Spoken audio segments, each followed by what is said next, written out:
नमस्कार। मैं आपके साथ शबनम मुख्यमंत्री की शपथ लेते ही उमर अब्दुल्ला एक्शन मोड में आ गए हैं। पहले ही दिन धड़ाधड़ फैसले लेने शुरू कर दिए। एक तरफ अब्दुल्ला ने कांग्रेस को किनारे कर दिया है, तो दूसरी तरफ अब्दुल्ला ने एक ऐसा फैसला लिया है जिससे हर कोई हैरान हो गया है।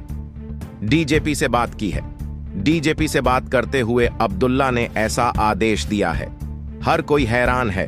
अब्दुल्ला ने कहा है कि सड़क मार्ग से यात्रा करते समय उनके काफिले को गुजारने के लिए आम लोगों के रास्ते यातायात ना रोके जाए। लोगों को असुविधा से बचाने के लिए यह कदम उठाया जाए। यानी कि अब्दुल्ला ठीक वैसे ही अभी बातें करते सुनाई दे रहे हैं जैसे सत्ता में संभालने पर अरविंद केजरीवाल कर रहे थे। आगे कुछ बताए उससे पहले अब्दुल्ला के ट्वीट में क्या कुछ लिखा गया है, चलिए आपको बताते हैं। ट्वीट में लिखा गया, मैंने जम्मू कश्मीर के पुलिस महानिदेशक से बात की है कि जब मैं सड़क मार्ग से कहीं जाऊं तो कोई ग्रीन कॉरिडोर या अन्य लोगों के लिए यातायात ना रोका जाए। मैंने उन्हें निर्देश दिए हैं कि लोगों को असुविधा ना हो, इसका ध्यान रखा जाए और सायरन का इस्तेमाल कम से कम किया जाए। किसी भी तरह की लाठी लहराने या आक्रामक हाव भाव के इस्तेमाल से पूरी तरह से परहेज किया जाना चाहिए। मैं अपने कैबिनेट सहयोगियों से भी यही उदाहरण अब अपनाने को कह रहा हूं। हर चीज में हमारा आचरण लोगों के अनुकूल होना चाहिए। हम यहां लोगों की सेवा करने के लिए हैं, उन्हें असुविधा पहुंचाने के लिए नहीं। तो अब्दुल्ला सीधे सीधे कह रहे हैं कि उन्हें वीआईपी कल्चर नहीं चाहिए। जिस तरह अरविंद केजरीवाल सत्ता में आए थे तो उन्होंने भी यही कहा था, गाड़ी नहीं चाहिए, बंगले नहीं चाहिए, वह तो आम लोगों की तरह आम लोगों की सेवा करेंगे।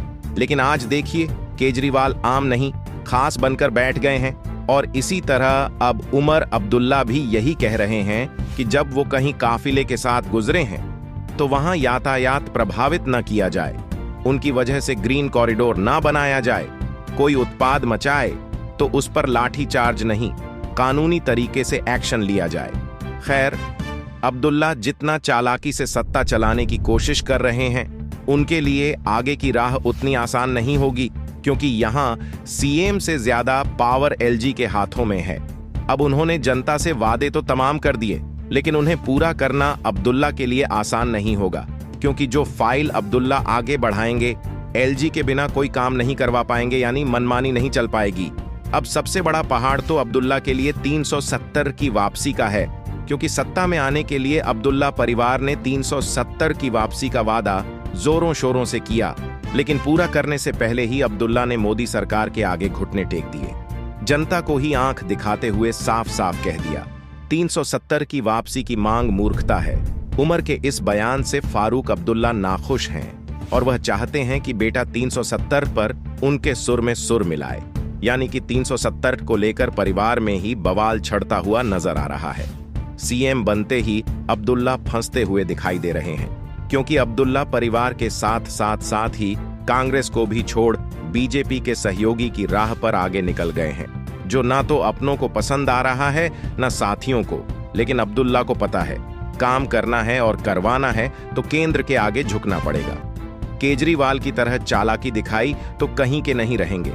यही वजह है कि अब्दुल्ला के सुर धीरे धीरे बदलते जा रहे हैं और वह मोदी सरकार के सहयोग से काम करने की बातें दोहरा रहे हैं, जो फारूक अब्दुल्ला को पसंद नहीं आ रही। और यही वजह है, एक बताई जा रही है कि कांग्रेस ने गठबंधन तोड़कर बाहर से समर्थन की बात कही है। अब देखना यह होगा कि फारूक अब्दुल्ला ने जो वादे किए थे वह आगे पूरा कैसे कर पाते हैं। फिलहाल इस खबर पर आपकी राय क्या है, कमेंट कर जरूर बताएं।